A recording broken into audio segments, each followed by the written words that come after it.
Bonsoir Stéphanie, moi on va vous parler de notre aventure. Il y a deux parties. La première partie, on va parler de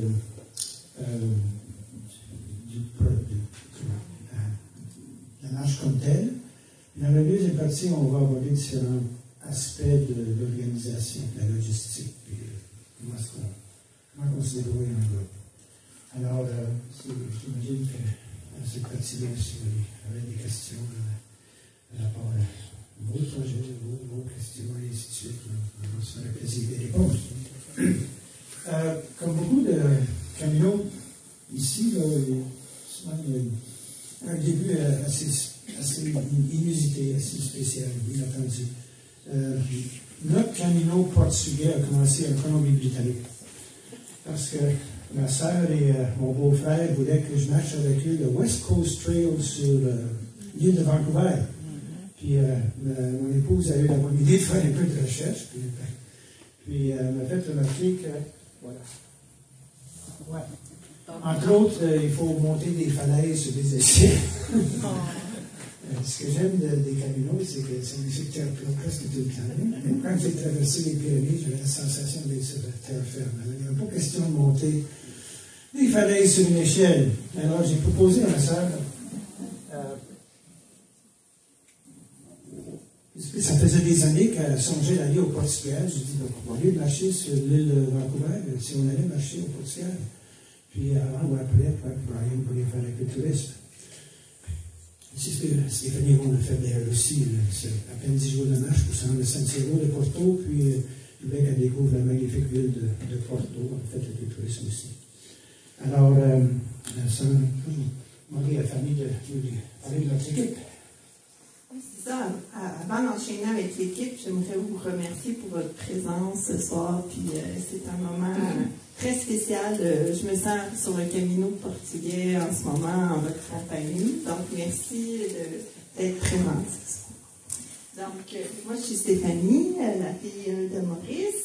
Donc il a expliqué que moi je me suis greffée à ça, ce gros projet-là, Portugal, Porto, ça m'a beaucoup interpellée. J'étais jamais allée au Portugal. Et je me suis mis à jaser. Tu sais, vous savez, les femmes, on fait ça avec nos copines. Puis, justement, j'en ai parlé avec ma copine Carola, qui est ici ce soir, la belle chevelure rouge en avant.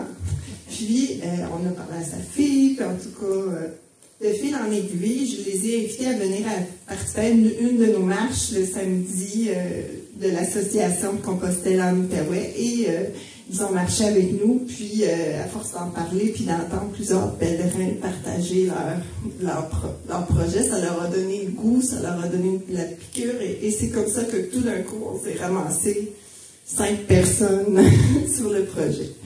Donc, malheureusement, pour des raisons personnelles, ma belle amie Carola a dû se désister à la dernière minute du projet, mais elle a participé à distance, comme des nombreux collaborateurs. Il y a aussi Danielle, ma mère, qui est ici ce soir, qui a participé à distance, qui nous a suivis via notre page Facebook, parce qu'on a eu l'idée de partager avec nos amis au fur et à mesure notre avancée dans le projet, et on a créé un petit groupe Facebook où on rapidement on partageait des photos, puis on indiquait oui, on est arrivé à l'objectif prévu pour rassurer nos proches.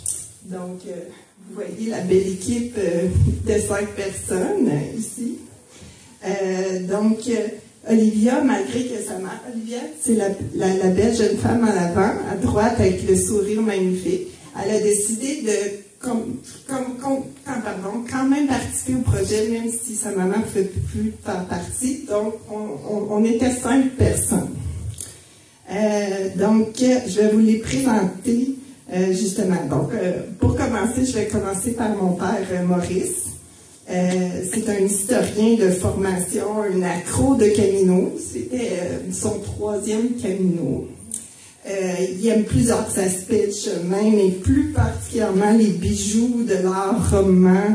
Vous pouvez vous en douter, là, ça peut, pour un historien, c'est l'idéal de pouvoir aller visiter, sentir les places en personne au lieu de juste les sentir dans les livres. Donc, mon père, c'est un amoureux de l'art roman. Puis il aime beaucoup tout ce qui est manifestation culturelle puis folklorique. Après, je vous présente ma tante Louise.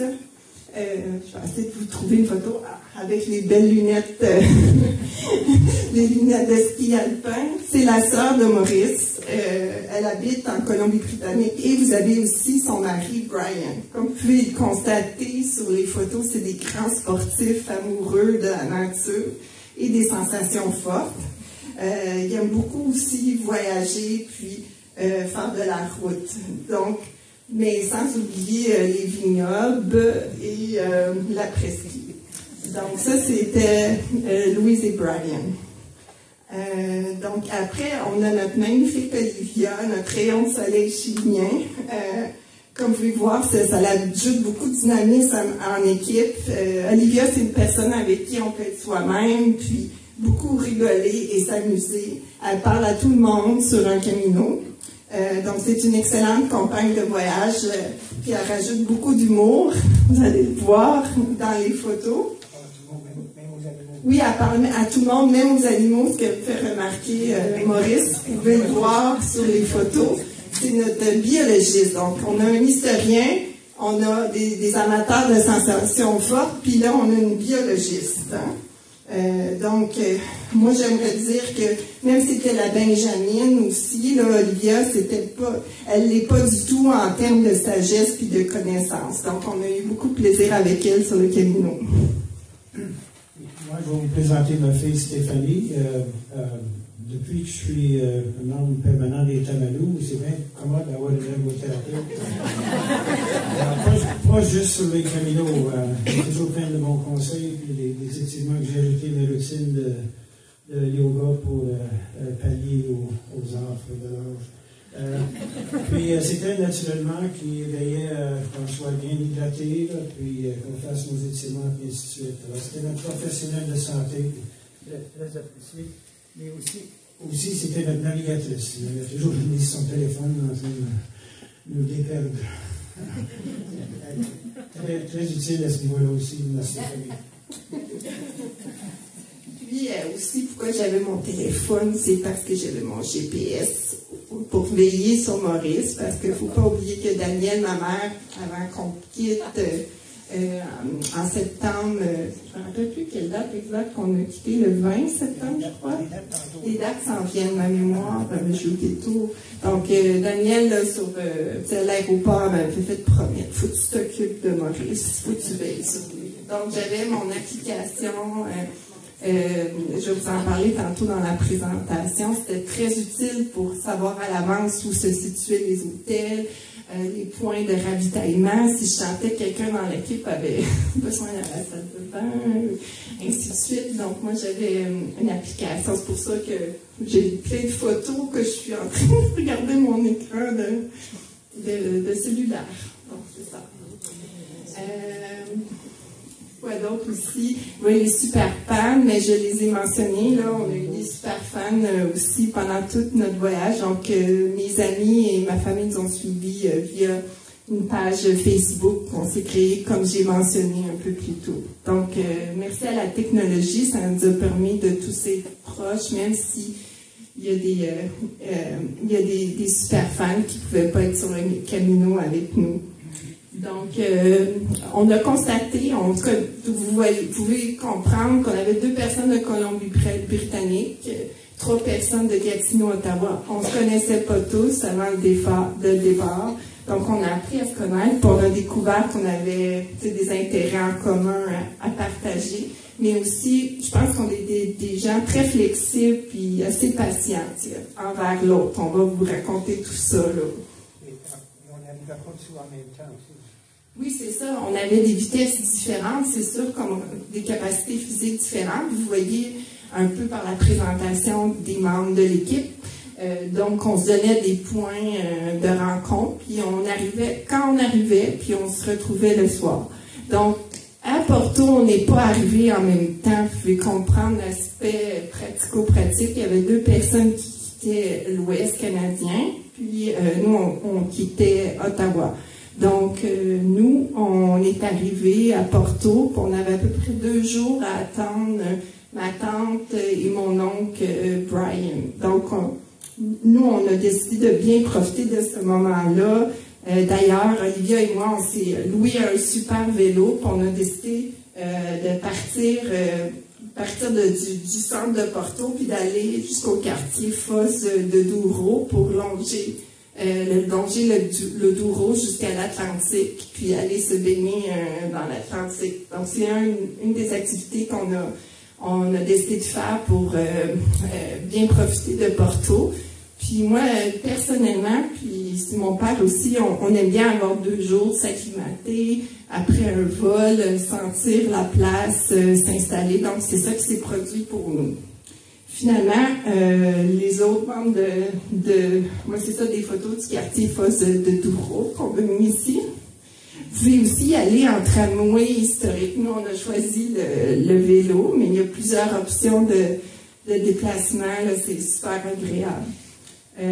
Donc, notre point de rendez-vous, Maurice va vous en parler. Donc, finalement, Louise et Brian on va en parler plus tard. Ils nous ont rejoints plus tard. Alors, à Porto, mon petit spot, si ça vous intéresse, est bien situé, à 10 minutes de la cathédrale, puis sur les ponts qui mènent au Douro. Alors, puis c'est là où on s'est rencontrés, puis c'était aussi notre point de départ.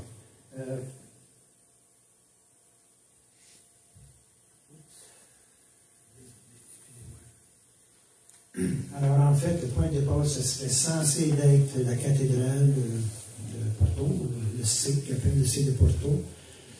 Puis, devant la cathédrale, il y a les flèches qui mènent à Santiago, puis les flèches qui mènent à Fatima. Mais nous, c'était pas notre point de départ. Il fallait quand même y aller pour avoir une crédentiale pour Olivia, parce que nous, les membres ici, on a nos crédentiales, puis ma soeur aussi, avec les pilgrims, on va nous parler tantôt. Et on est allé à la cathédrale pour la crédentiale pour Olivia.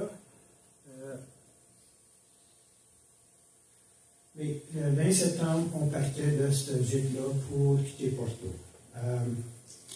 Pour des raisons de logistique, c'est un petit peu à cause de moi aussi, la française, elle a marché chaque pouce des grands centres comme Burgos, puis comme Lyon, puis ainsi de suite. Puis, quand j'ai fait le marqué, j'ai décidé que non, je n'allais pas marcher 3 jours sur les trottoirs de Bilbao. Alors, j'ai commencé à prendre l'habitude des transports en commun pour éviter les zones urbaines. C'est un choix. Premier Camino, j'allais marcher chaque centimètre du chemin, et après ça, je sentais que j'avais plus besoin de faire mes preuves. Alors, on allait à la bouche du métro pour prendre le métro pour sortir de Porto. C'est ce que tu as dit?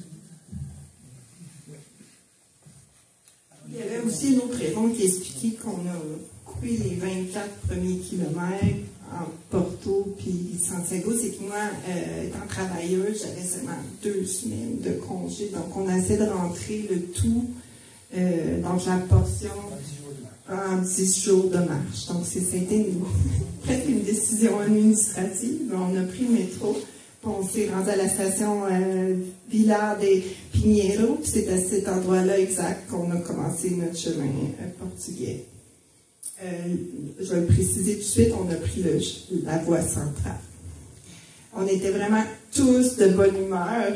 Cette journée-là, il faisait un temps magnifique, très très chaud. Vous allez voir des magnifiques paysages. Donc, 20 septembre, c'est notre première journée. Donc, on partait de Porto pour se rendre à Rache. Excusez pour mon portugais, je vais m'excuser tout de suite, je ne parle aucun portugais. D'ailleurs, Carola était supposée d'être du Camino, c'est notre traductrice, elle parle portugais. Bon, on l'a perdu juste avant de prendre le Camino. Donc, c'est ça, pour sortir de la banlieue, on a souvent marché des pavés à l'écart des villages, le long de propriétés murées, mais il n'y avait aucun point d'eau. Puis là, le soleil, on dirait, il sortait de plus en plus grand, de plus en plus puissant. On avait soif, hein, on n'avait aucun point d'eau. Il n'y avait pas grand-chose d'ouvert aussi. On a constaté que les lundis, mardis, il n'y avait pas beaucoup de cafés d'ouvert, de points de ravitaillement d'ouvert. Donc, on était vraiment, on voyait des fontaines qui étaient sèches. Je peux expliquer peut-être ça. C'est une municipalité qui avait prévu un petit coin pour les pèlerins. Il y avait des endroits pour s'asseoir, mais malheureusement, la fontaine était à sec. Donc, on va en discuter tantôt dans nos thématiques de partir en groupe dans la deuxième partie, mais effectivement, c'était une journée assez spéciale en étant un panne d'eau pour plusieurs des participants. Donc, on en a tiré, c'est sûr, des beaux apprentissages, mais ça nous a permis de rencontrer un ange sur notre Camino qu'on va vous présenter plus tard dans notre présentation. Donc, le premier soir, on arrive à Rache. Et là, on a dormi dans un alberguer réputé, le Camino municipal qui avait 50 places. Puis, c'était important pour mon père que je vive l'expérience des caminos, des alberguers municipaux. Mais on a été tellement bien reçus. C'est un des plus vieux alberguers sur le chemin. C'est-tu un aubergiste, quelqu'un qui tient l'alberguer ou le responsable? L'hospitalier était super chaleureux, super gentil, je m'en rappelle encore. Donc, on a couché dans cet alberguer. Là, vous voyez des photos. Mon père a mis une photo de moi qui m'était... C'est ma photo préférée. Donc là, on reprend la route le lendemain. Donc, la première journée, je ne l'ai pas mentionné, mais on a marché 24 km. Donc là, on est jour 2, puis on s'en va en direction de Tamiel. Puis mon père va vous raconter, mais finalement, on a fini à Barcelos. On a complété 16 km la deuxième journée. Alors, un des grands attraits, à mon avis, de la route centrale, de l'Occitanie, c'est justement des édifices assez intéressants. Ça, c'est l'Iglesia... Romanica de San Pedro de Rache. Je voulais évidemment visiter ce bijou de l'art roman. Les autres membres de l'équipe ne partageaient pas ma passion pour les vieilles bâtisses. On a convenu de se retrouver plus tard. Ça va être un aspect à modifier tantôt, partir en groupe. On n'est pas toujours en groupe.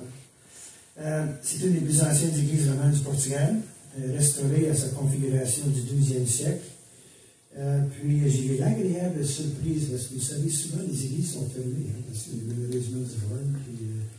Mais j'ai eu l'agréable surprise en arrivant de trouver les portes entrouvertes, mais il se resterait une messe. Alors je suis rentré discrètement, prendre des photos en arrière sans déranger les gens. Stéphanie a rebroussé chemin, sa mère m'avait dit de s'occuper de moi, elle a rebroussé chemin, elle est venue à ma rencontre. Puis dans la forêt, nous sommes arrivés à un joli parc de Pellegrino. Bien aménagé par la municipalité, la place, des sculptures, des tables de pique-nique, le fameux coq portugais et pas d'eau. Toujours pas d'eau, jour 2.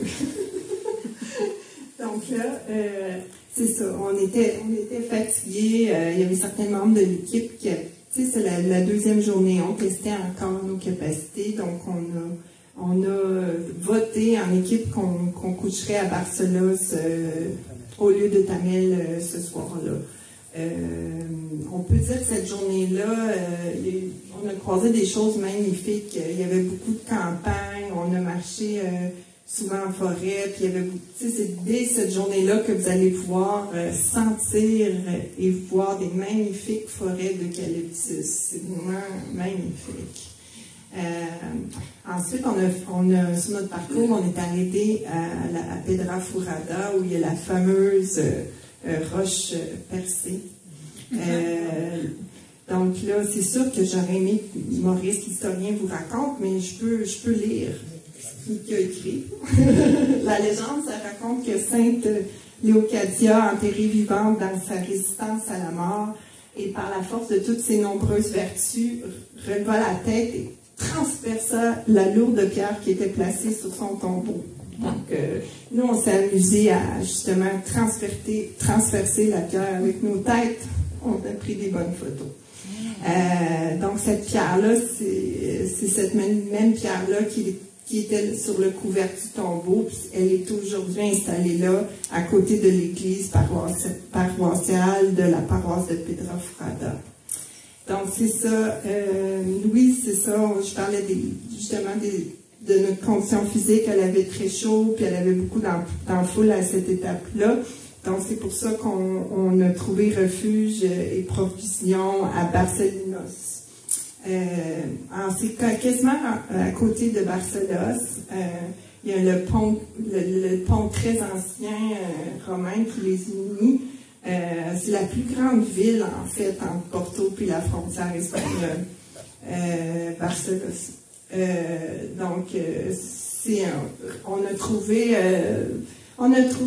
notre gîte comme ça en croisant un pèlerin qui nous a repérés, puis il nous a guidés vers l'alberguer, une super belle alberguer dans un club sportif dont il était membre. Donc, on a couché à cet endroit-là. Il y avait un super resto en face qui offrait un menu de pèlerin à un prix très abordable. Donc, vous voyez des photos, des belles photos aussi du frère et de la sœur avec leur magnifique sourire. Puis un verre de vino tinto, une pinte qui est fournie avec le repas des pèlerins. Donc là, on reprend la route. Là, compte tenu qu'on n'avait pas couché à Tamel le jour 2, vous savez qu'on avait quand même un calendrier très serré. Madame l'ergothérapeute était attendue en octobre au travail. Donc, on a décidé de prendre un train c'était très facile à faire. On a marché jusqu'à la gare, puis on a pris le train de Barcelos à Tamel pour pouvoir partir début jour 3 de Tamel. Donc, jour 3, le 22 septembre, on quitte Tamel, puis on va rendre jusqu'à Ponte Lima, puis on va traverser 26 km le jour 3. Puis, en route, je me suis trouvé une belle petite chapelle. Elle était vraiment mignonne, hein? Toute petite. Sur le territoire de la ville Balugaes, enfin plusieurs points d'eau. Enfin, on a pu se ravitailler sur cette portion-là du chemin. Par la suite, arrivé à Ponte Lima, ah oui, on peut voir les points d'eau ici sur la présentation. On les a pris en photo parce qu'ils étaient si rares, puis c'était une occasion spéciale.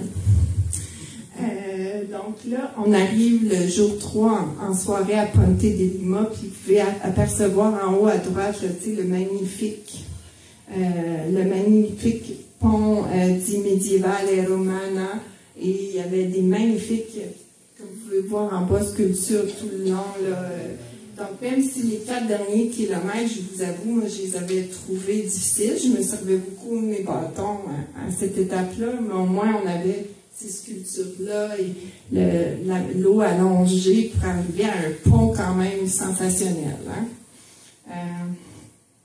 Donc là, Olivia et Maurice et moi, on a dormi à l'albergue municipal du Ponte de Lima. Il y a à peu près 60 places dans ce dortoir-là. On a beaucoup apprécié cet albergue-là qui était seulement 5 €. Des douches très confortables. De leur côté, Brian et Louise, ils se sont loués. Il y avait besoin d'une nuit un peu plus confortable et c'était loué de l'autre côté du pont, l'autre rive, et c'était loué un hôtel. On s'est tous, par contre, rejoints le soir pour un super souper à leur hôtel. Donc, on s'est régalé. Vous pouvez voir Olivia sur la photo qui a bien apprécié son souper. C'était comme, enfin,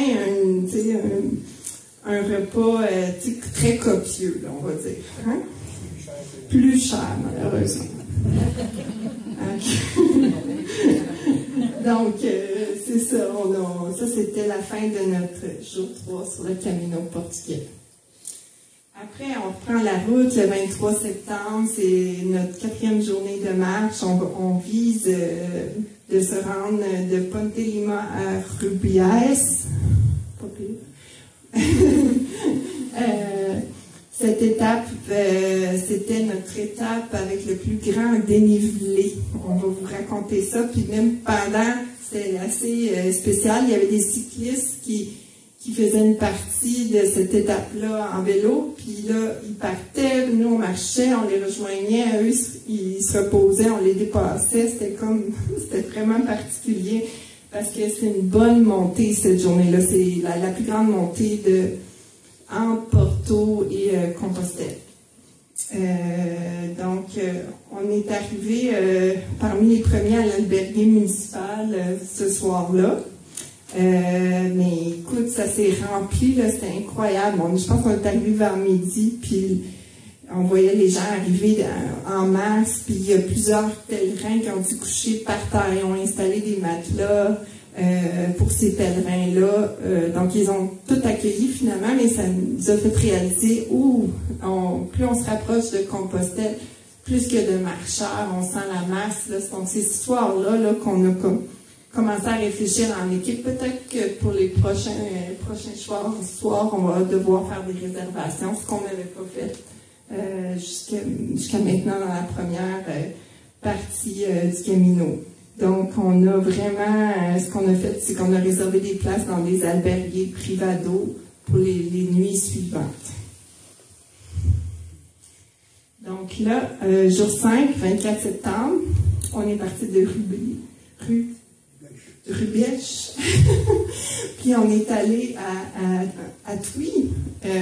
Donc, c'est cette journée-là qu'on traverse en Espagne.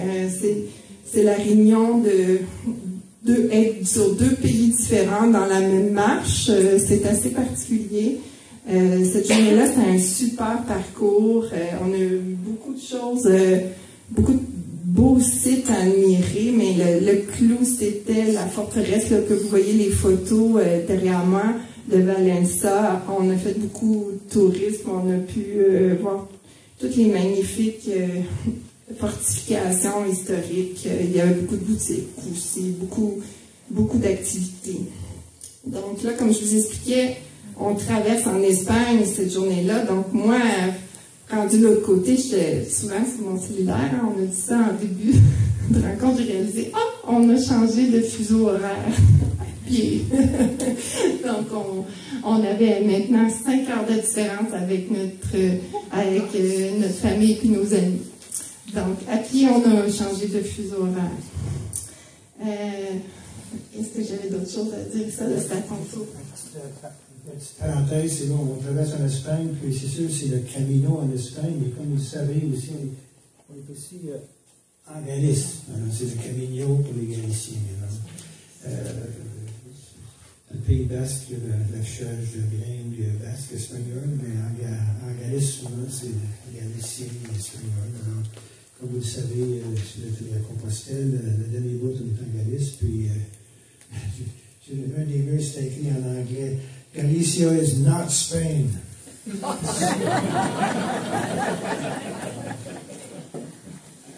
Puis c'est ça, on était un groupe de personnes parlaient le portugais parce que Carola n'était pas là. Donc, tous les 5 premiers jours, on n'avait pas personne pour nous aider à comprendre, même sur les menus, les restaurants, le portugais, il n'y avait personne qui était à l'aise. Puis là, même en Galicie, c'est quand même très différent, même pour notre compatriotes chiliens, là, c'était vraiment toute une expérience culturelle d'entendre leur façon qui est unique, leur couleur, leur dialecte. Donc, c'était vraiment... je comprenais pas plus. Donc là, on est arrivé, comme on dit en Espagne, jour 5, en soirée à Tui. On a dormi dans l'albergue Convento del Camino. On était très excités parce que c'était notre premier, comme on disait, albergue Privado qu'on a réservé. On avait une chambre juste les 5. Donc, passer pour moi, puis mon père, on a passé puis Olivia, d'albergue de 60-50 personnes, à passer à une nuit juste entre nous. À 5, c'était vraiment notre groupe, seulement nous. C'était vraiment spécial comme expérience. Mais là, on pouvait savoir c'est qui ronfle.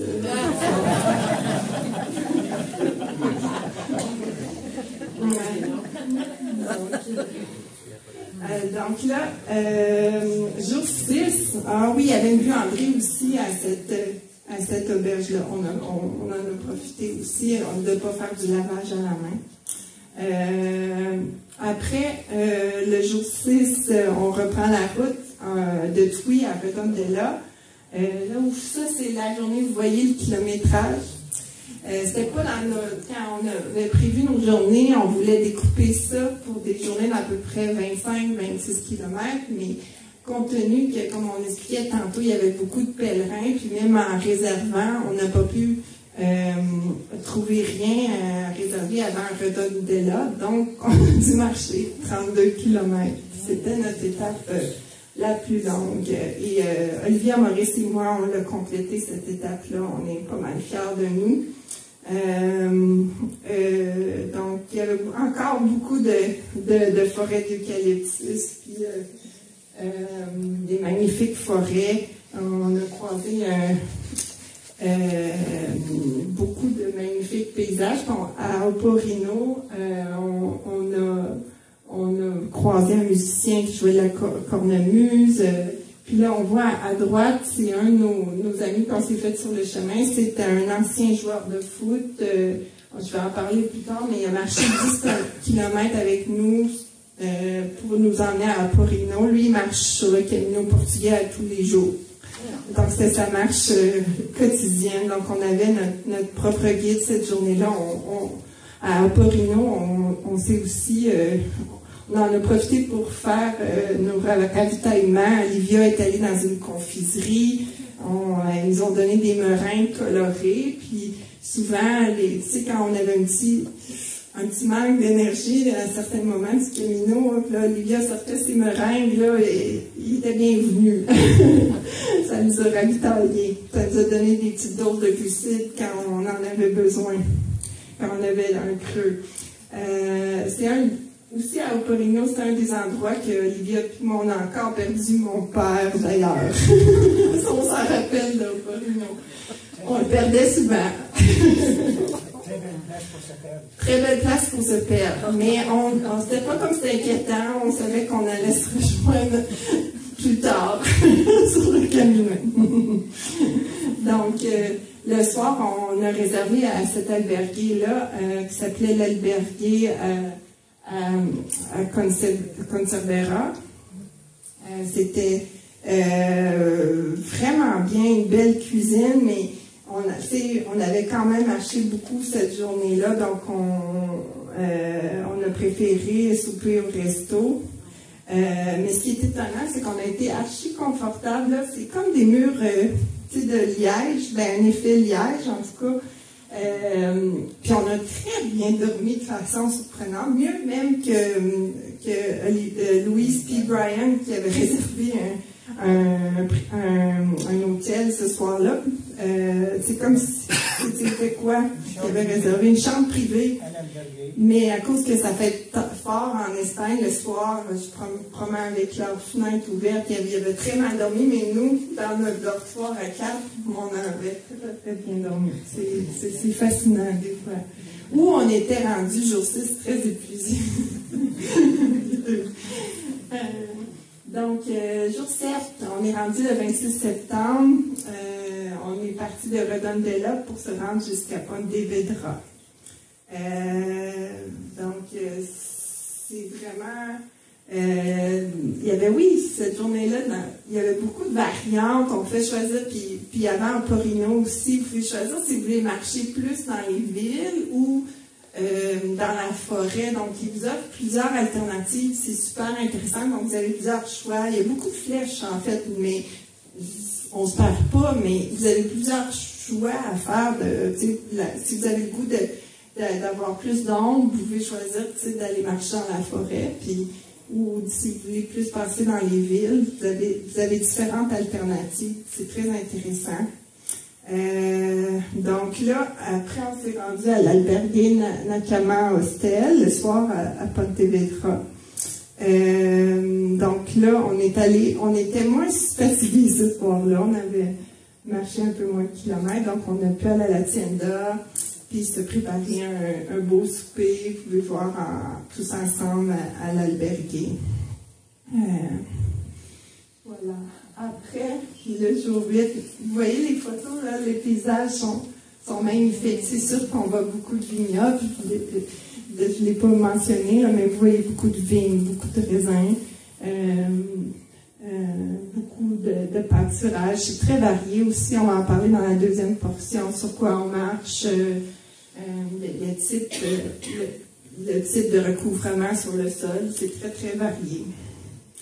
Donc, rendu, là, c'est ça. Là, on vous a parlé de la variante spirituelle, mais nous, on n'a pas choisi de la faire. On a décidé de rester sur notre camino central, mais c'était aussi un endroit de jonction avec la variante spirituelle. Donc, c'est ça. Peu après la sortie de Pontevedra, on peut prendre cette variante-là. Alors, on s'est rendu à Calda de Res. La route est longue, donc c'est ça. Nous, on a décidé de continuer sur le camino central, comme j'ai dit. Il y avait beaucoup de magnifiques paysages. Il y avait des œuvres d'art évoquant le Camino aussi, sur cette partie-là. Après, on s'est rendu le soir à l'albergue Sélénis, à Caldas de Reis. Donc, c'est un peu à l'écart dans les vignobles. Par contre, il n'était pas si simple celui-là à trouver. Il a fallu vraiment qu'on sorte du chemin. C'est ce soir-là aussi qu'on s'est dit, on est rendu jour 8, il faudrait peut-être réserver notre autobus pour retourner à Porto. Donc, merci à Olivia, elle était très patiente ce soir-là, parce qu'avant d'aller manger, on s'est mis sur les applications Busbud et tout ça, on a réservé notre autobus pour revenir de Compostelle à Porto.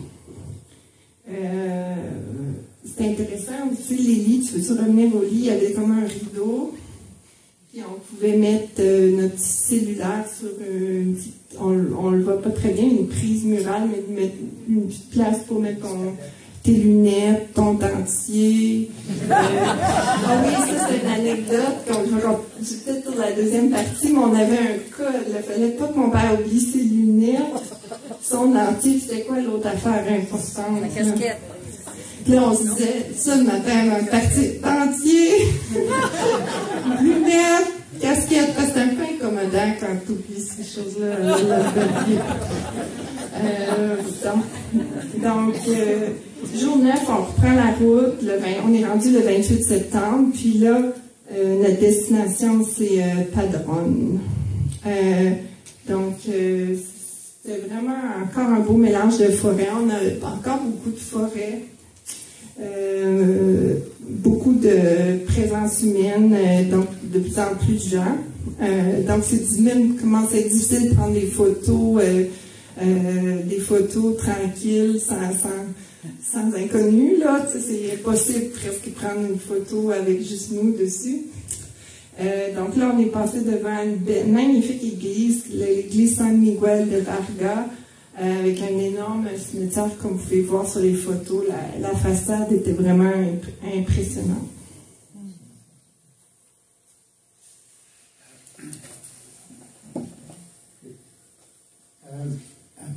Ponte do Peregrino, c'est un nom galicien.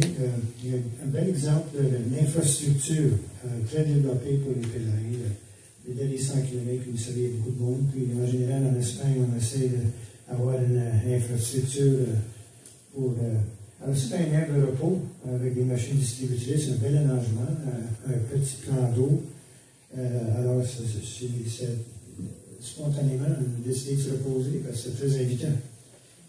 Ensuite, on va être à l'albergue Mourgadan à Padrone, qui est mon coup de cœur. C'est un albergue privado, mais le jeune proprio était très accueillant et très attentionné envers les pèlerins. Je vais vous laisser Stéphanie vous en parler. Donc là, c'est ça, il nous recommandait d'aller se chercher le certificat pour que les pèlerins peuvent obtenir à Padrone pour prouver qu'on est passé sur ces lieux mythiques-là. Donc, depuis 2010, la municipalité accorde un certificat aux pèlerins qui sont passés par là. Donc, parce que c'est une légende que mon père va vous expliquer quand Saint-Jacques est arrivé en Espagne. En fait, on va monter les vues. Oui, juste l'autre bord du pont de l'albergue municipale qui donne les certificats. Les autres, ils revendiquent ce processus-là de donner les certificats, parce que selon la légende, c'est là que, quand ils sont arrivés avec le corps de Saint-Jacques, qui va être à Mathéry, puis dans l'église, il y a même une pierre, on va la voir à peine, là, qui est censée être de la pierre, où ils ont accosté. Ah ouais, ouais. OK, alors, il y a aussi des représentations de Saint-Jacques. Vous savez que sur le Camino, on le représente presque toujours en pèlerin, exceptionnellement, parfois sur les bas-reliefs, où aussi on a Saint-Jacques Matamore. Vous voyez, quand on est chevauché, on est écrasé des morts. Puis, dans cette église-là, on est en face l'une de l'autre. D'un côté, on pouvait avoir Saint-Jacques comme pèlerin, puis de l'autre côté, comme Santiago Matamore. Alors, tout ça parce que Padrone revendique étant un lieu très, très important dans toute la légende autour de Saint-Jacques, puis sur son arrivée en Espagne, pour son enterrement. Donc là, pour revenir au propriétaire sympathique de l'albergue Mourgadan, il nous avait déjà préparé un tube pour mettre notre certificat de padrone dedans. C'était une belle attention pour pas qu'on l'écrase dans notre sac à dos. Il a aussi servi pour le fameux certificat à la fin aussi, là. Donc très, très apprécié pour protéger nos certificats. Donc finalement, le jour 10, notre dernière journée de marche, on reprend la route. On est maintenant le 29 septembre, donc on quitte Padrone pour se rendre à Santiago de Compostelle. Il nous reste 26 km, très excitant de voir les bornes indiquées 26, 25, 24, c'est très excitant, mais encore vraiment de plus en plus de monde. Ça a été la journée la plus pluvieuse, mais on était tellement de bonne humeur, là, tellement enthousiaste d'arriver à Compostelle. Donc on est arrivé sous la pluie, mais aussi avec une belle énergie, puis un bel enthousiasme, puis ça fait quand même du bien la pluie parce que les 3 premiers jours, c'était vraiment une bonne canicule qu'on a frappée, là, même à la fin septembre. Donc là, enfin arrivé, oui, on est le 29 septembre 2022. Les 5, vous voyez, vous nous reconnaissez tous les 5, Olivia, Brian, Louise, Maurice et moi, on est enfin arrivés. Vous remarquez aussi qu'il y avait plu toute la journée, mais le soleil est arrivé en même temps que nous à Santiago. Il y avait un ciel magnifique. Puis pour moi, c'était un moment très spécial. Parce que 6 ans auparavant, j'arrivais au même endroit avec mon autre fille, Juliette. Puis là, j'arrivais avec Stéphanie. Alors pour moi, c'était un moment vraiment spécial. Là, on avait choisi, là, mon père il avait envie que je découvre l'albergue des Peregrinos Seminario Menor, le séminaire.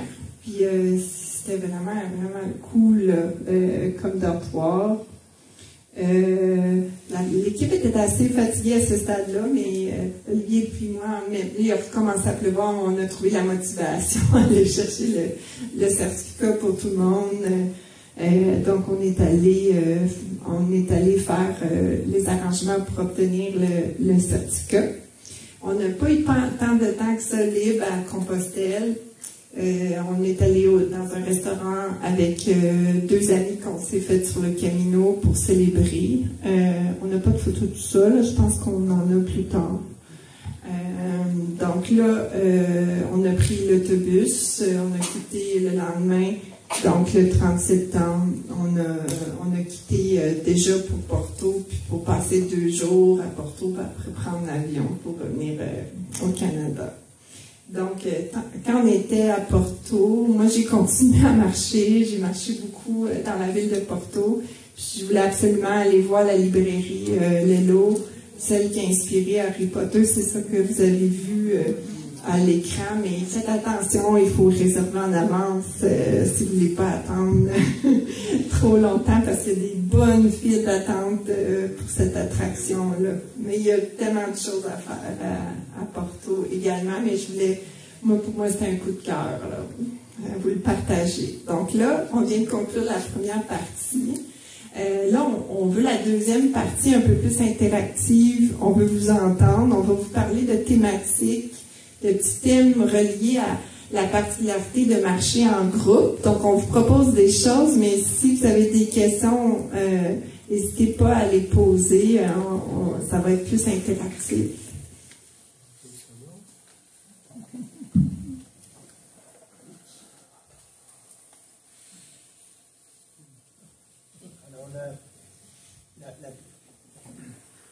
Le premier aspect, naturellement, c'est la planification.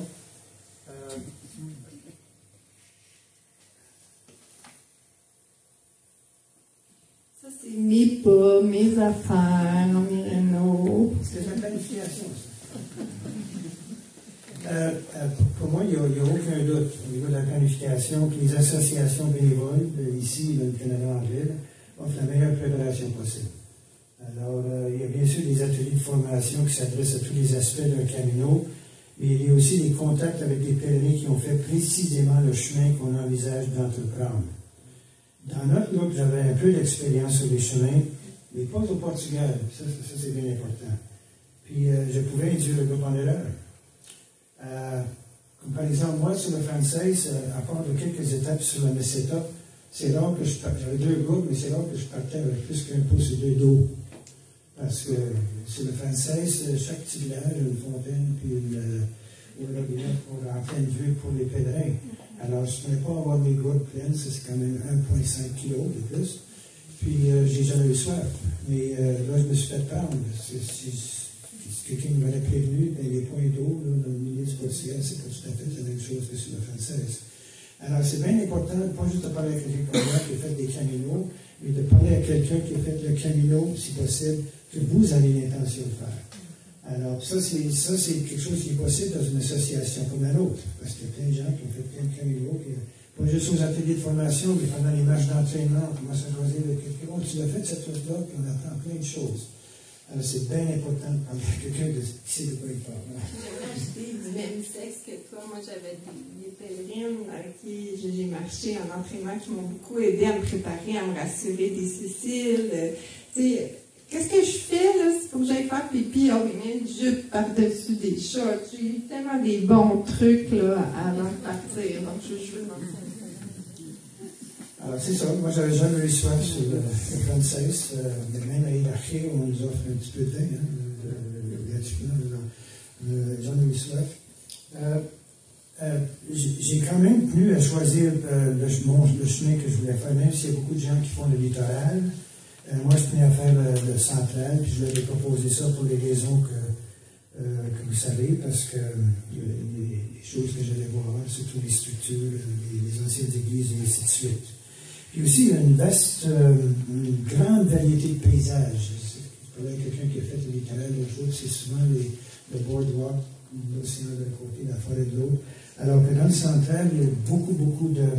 Dans une journée, on est en train de faire du calculus, tantôt on est en ville, avec beaucoup de variété dans les paysages.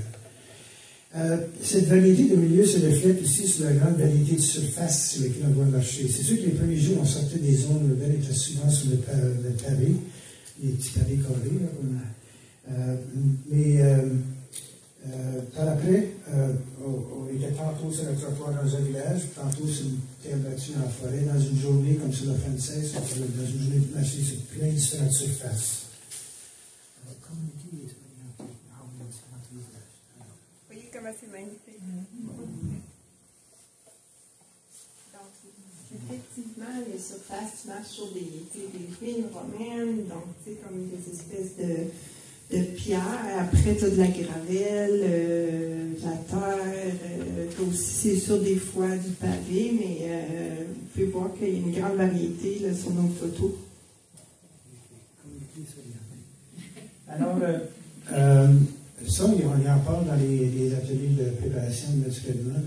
Si tu préférais d'avoir changer sa carte SIM, là, puis ainsi de suite. Puis, moi, c'est ce que j'ai recommandé parce qu'il y a des collègues très intéressants de Vodafone, puis de Orange, puis ainsi de suite. Là. Pour un mois, si le Vidéotron va juste vous demander pour 2 jours, pour le même prix, vous avez un mois de communication là-bas avec 30 minutes internationales, puis ainsi de suite. Je l'ai encore. Alors, moi, je garde tout 10 gigs plus 500 minutes de SMS. C'était vraiment, on n'a pas manqué. Puis on avait le plan de devoir peut-être s'appeler si un membre de l'équipe était derrière nous. Donc, d'avoir l'accès au téléphone, c'était pratique parce qu'on avait des rythmes différents. On n'était pas toujours ensemble là, sur le chemin. Alors, c'était bien commode qu'on aille chacun notre téléphone. Puis, ma fille est capable de sortir une petite affaire SIM, une en mettre une autre. Je ne suis pas tellement technologique, mais j'avais des gens qui m'aidaient. Alors, mais il y a un autre aspect de la communication de l'orientation pour laisser Stéphanie vous expliquer. Ah, c'est ça, l'application que je regardais tout le temps là, sur les photos, c'était le Wise Pilgrim qu'on m'avait recommandé dans les ateliers de préparation. Moi, je l'ai installé. C'est sûr que ça coûte quelques frais, mais pour moi, une personne qui a besoin d'être validée, rassurée, puis surtout, comme je vous expliquais tout à l'heure, on était des membres avec des capacités physiques très différentes et des besoins. Il y a une participante qui a eu des ampoules, donc elle marchait, elle avait l'arthrose dans son genou, donc elle marchait moins vite. Donc, tu sais, on était bien content d'avoir l'application parce que là, moi, je peux dire en avance à quelqu'un qui avait besoin de savoir, je commence à avoir vraiment faim, j'ai besoin d'une pause, j'aimerais m'asseoir dans un café. Moi, sur mon application, je peux voir les services sur la route à venir, puis ça montre toutes les routes alternatives, puis les quelques fois qu'on s'est perdu, c'est très rare, là, mais qu'on sentait qu'on n'était plus sur le chemin, je peux voir le point où on se localisait par rapport au point qui représentait le Camino. Donc, c'était très facile pour moi de nous ramener rapidement sur le chemin quand les flèches jaunes ne suffisaient pas. Vous pouvez avoir l'application autant sur l'Apple Store ou si vous avez un téléphone Android. Il y a une version gratuite, mais moi j'avais pris la complète, la payante, puis je l'ai beaucoup utilisée. Donc, c'est ça, les pensions, les hôtels, mais il y avait aussi les cafés, les restaurants. Un autre aspect de voyager en groupe, c'est qu'il faut transporter ses morts et ses blessés. Alors, c'est bien important de garder la santé. Alors, comme je disais tantôt, nous autres, on est justement les professionnels de la santé. Ça a été très important pour l'équipe. Puis, je pense quelque chose à en dire. Ça doit être les électrolytes. Moi, j'avais ça. Puis, tu sais, l'avantage d'être en groupe, c'est qu'on n'a pas avoir besoin d'avoir 5 trousses de survie pareilles. On peut avoir des choses complémentaires. Donc, moi, j'avais les électrolytes. Olivia avec les gravoles qui ont été super utiles à quelqu'un. Donc, tu sais, ça nous permet, en équipe, il y a une belle entraide. Puis, tu sais, mais moi, j'ai pensé à emmener ça. Est-ce que ce serait pratique pour toi? Puis en haut, nous on s'est même prêté, mon père il avait emmené une quantité astronomique de Buck Barnes, c'est ça que vous voyez en haut à droite, la petite boîte verte, donc ils ont pu en fournir, c'était le pusher de Buck. Donc voilà. On avait des pieds bien graissés grâce à Maurice. Juste ma soeur qui a eu des ampoules. J'ai jamais eu d'ampoule, moi, sur le Camino. J'ai brisé un nombre d'orteils. J'ai jamais eu d'ampoule. Bon, mon expérience antérieure sur le Camino m'avait fait un partisan convaincu de l'efficacité de la lavande pour repousser les punaises de lit. Je mets de l'huile essentielle à la lavande sur les points stratégiques de mon sac. J'ai un dozodo à la lavande, une crème hydratante que j'utilise en alternance avec le fameux backbone pour mes pieds. Les punaises de lit, bonne nouvelle, ça risque de tranquillement devenir quelque chose du passé, hein, parce que un peu partout, autant dans Une des photos, là, ça c'est en haut, à Ponte de Lima, dans l'albergue municipal. Puis tous les albergues privados avaient les nouveaux matelas recouverts d'une espèce de vinyle mince à l'épreuve des petits bébés. C'est des housses en vinyle, c'est pas des matelas, c'est des housses en vinyle. Non, le matelas c'est en vinyle. Il a des housses en papier. Le truc bleu, c'est ça qui protège contre les neige. Oui, c'est en vinyle, oui. Mon ami Claude ici disait que les structures en bois, par contre, c'est un endroit où ils peuvent se cacher. Je suppose qu'à l'époque où c'était des vieilles structures en bois, mais je l'avais peut-être remarqué dans les autres photos, là, les petits cubicules, c'était quand même un bois verni. Alors, avec les matelas, avec un couvert de vinyle, puis un bois verni, où il n'y a pas de petits craques où ils peuvent s'installer, les punaises de lit, j'espère que ça va devenir quelque chose de passé. On a vu de plus en plus des choses comme ça.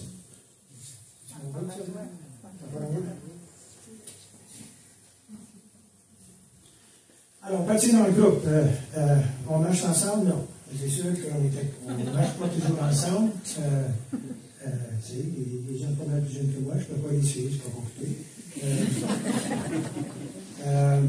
Alors, étant le doyen du groupe, j'ai souvent regardé mon équipe de groupe. Alors, c'est pas plus grave que ça. On rencontre d'autres personnes, on fait d'autres affaires. Alors, on peut partir ensemble, on peut se donner rendez-vous, mais non, on ne marche pas toujours ensemble quand on part en groupe.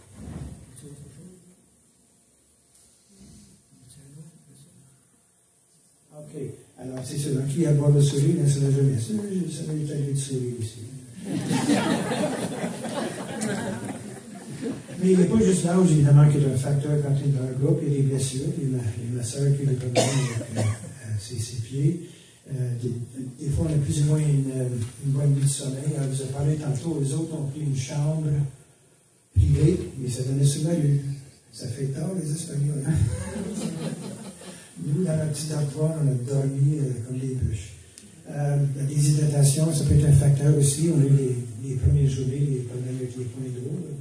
Un petit peu beaucoup à cause de moi. J'ai la même conseil de mon équipe. Puis, il peut y avoir des problèmes de digestion sur lesquels je ne l'élaborerai pas.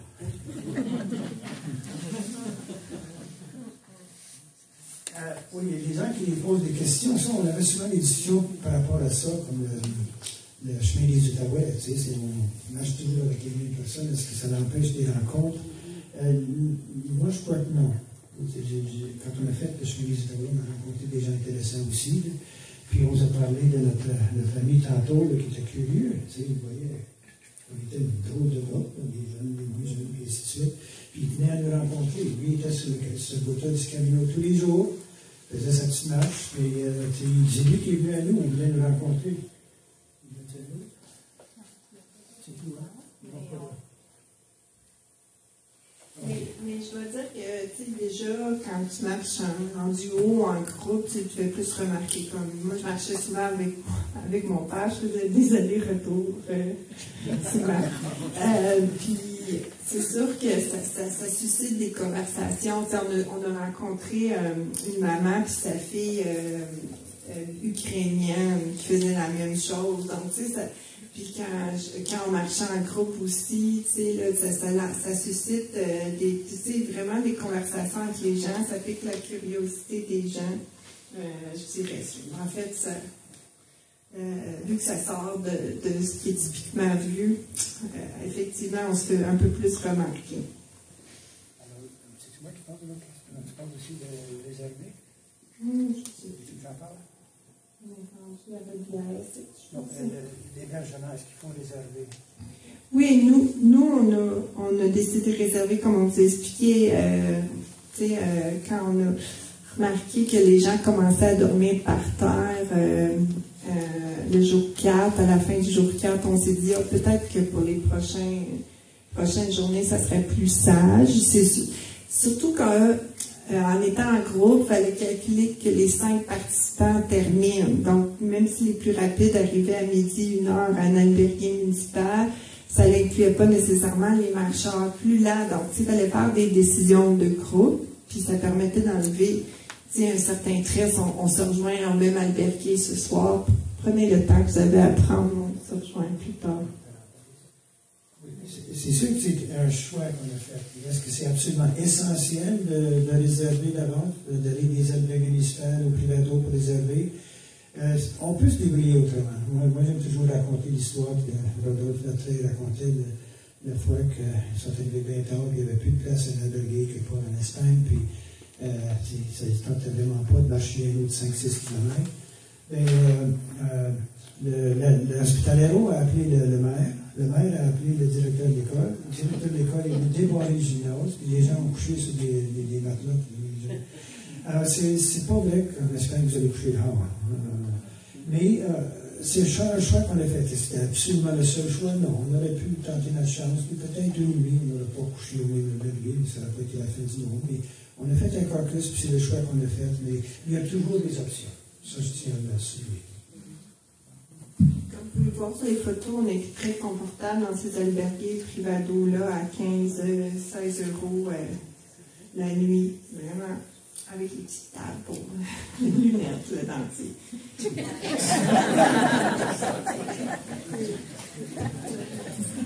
Je voulais juste rendre hommage à la nature. Moi, je suis de nature contemplative, puis je fais de l'aquarelle. J'ai pris plein de photos parce qu'un jour, j'aimerais les faire en peinture. Il y a des paysages magnifiques, dont les forêts d'eucalyptus. Puis dans ces forêts-là, tu peux ramasser des petits morceaux de céramique un peu partout là, sur le chemin. C'est intéressant. Oui, vous voyez la vigne aussi, elle est assez bien représentée sur ce chemin. Des belles vallées, des beaux champs, beaucoup de forêts. Puis quand on arrive dans les villes principales, des magnifiques vestiges du 12e siècle, du passage.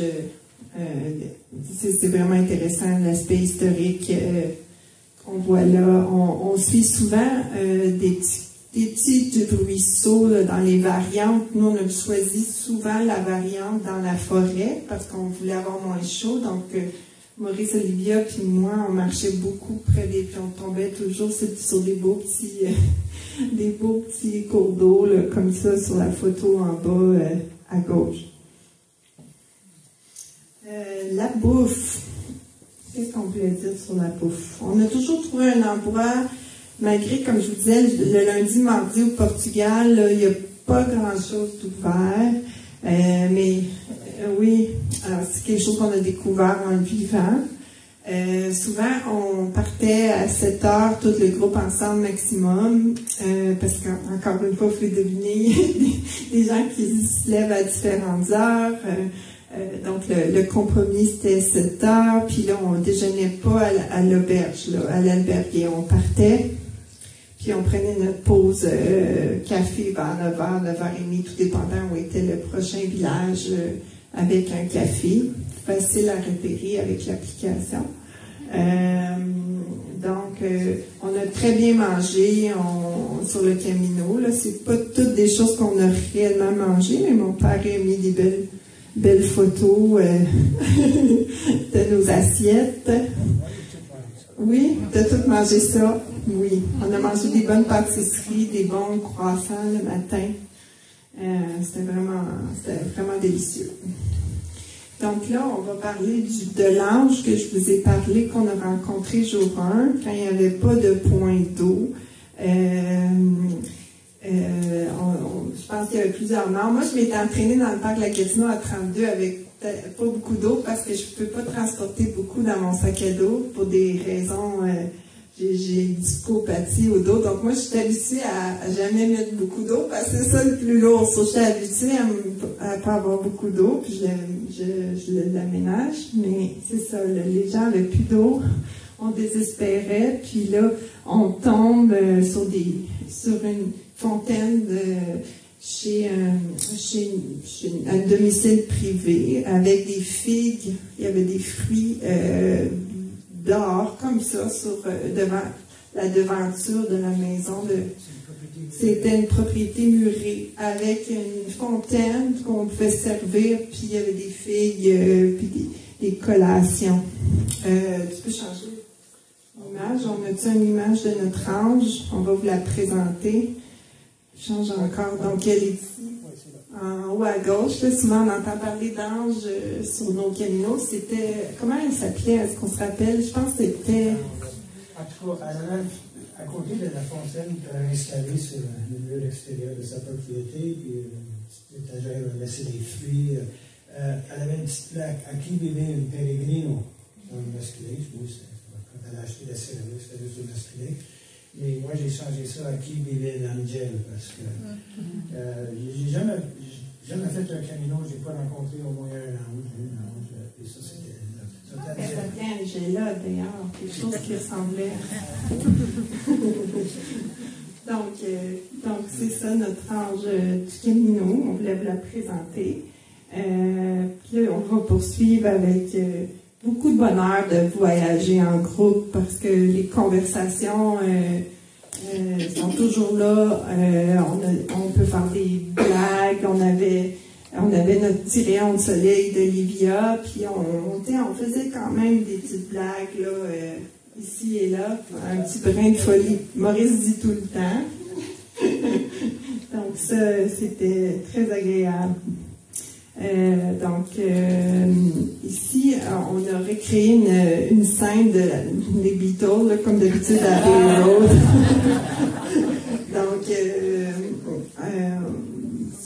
Oui, c'est ça. Mon père il a écrit qu'on voit quelque chose de semblable sur les t-shirts en vente sur le Camino. Mais nous, on l'a vraiment vu et on peut entendre la musique d'Abbey Road. Mais la palme du brin de folie, on la remet à Livia, qui est présentement au Maroc, qui n'a pas pu être avec nous ce soir. On pense à elle. On lui remet la palme du brin de folie parce qu'elle a amené beaucoup de folie dans notre Camino. On peut le voir sur les photos. Donc, elle a eu quand même besoin d'aide de mon père pour monter sur le taureau à Ponte de Lima, là, quand même. Mon père a participé. Il l'a encouragé. Puis, Maurice lui a remporté le sac à dos toujours croche. Je passais mon temps à essayer de l'ajuster. J'ai vu ça tout le long d'un sac à dos croche. C'est ça, qui penchait d'un côté. Quand je m'entraîne avec le sac, avec le groupe, plusieurs personnes ici qui nous ont fait remarquer, Maurice, ton sac est croche. C'est parce qu'il restait trop gros, puis puisqu'il faut se limiter à 10% de poids, là, c'est impossible de placer les choses pour que ça reste trop mal. C'est pas plus grave que ça. Le poids est bon, c'est tout. Puis le poids n'est pas sur mes épaules non plus, alors ça a l'air du diable, mais ça ne m'éconne pas. Alors, je pense que... Un certain point qu'on voulait soulever. On a préparé d'autres choses. On aimerait ça vous laisser la place si vous avez des questions pour nous en lien avec notre expérience.